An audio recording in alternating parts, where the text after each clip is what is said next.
Hi guys, sorry I didn't post a video yesterday. I wasn't feeling too well, but we will post one today, and I'll see some of you a little bit later for circle. So I wanted to do today something that was really simple that again that you guys can do at home.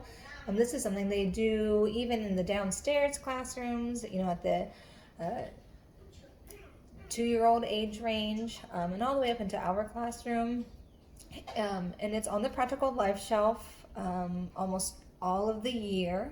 What we do at the school is we'll change out the containers, or we'll change out what is being transferred between the two containers.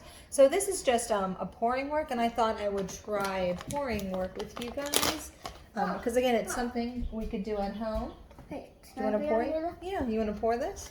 So I'm just going to use quinoa, just because it's the only kind of small grain that I have in a bag. And so, you can set it up. I'm just using 2 little medicine cups. I do have a makeshift tray, and then look, Dimitri already knows what's happening. This shows children control of error. They can see where they make their mistake, and then they can themselves correct it. It's not about pouring. I mean, the accuracy of the pour is kind of the secondary lesson.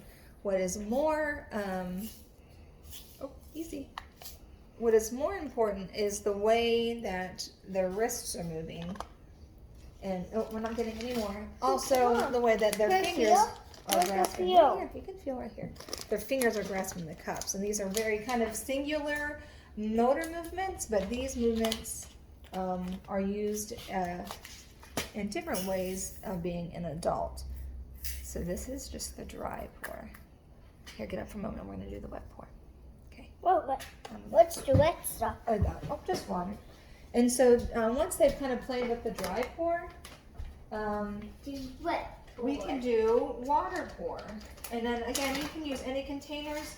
With the water pour, you can even use like maybe a small creamer bowl or a small pitcher. I'm just going to again use these 2 cups. I think my water pour just left. But the same thing. It has a control of error, and this one, the kids they're going to learn that they have to pour slow. So they have to focus on their pouring. And then if they make a spill, they have to clean up. Fortunately, I'm using a dish towel, so that's all just kind of soaked up. Here, you can use this one. Want to show them? But you can use a tray, and then if you don't use a tray, you can supply like a small cloth or a small napkin, and they actually clean out the cup themselves. And even at school, when we're done with the pour, we're just going to use a little napkin. The kids are supposed to actually even dry off the tray if they've made a mess, and they're supposed to dry off the actual cup. So Dee, can you show us how you would dry out those cups? Yeah, I'm going to dump this water, and you can show them how you would dry out the cups. Twice you shove it off. Is that what you do? Yeah. How about this one now? Yeah.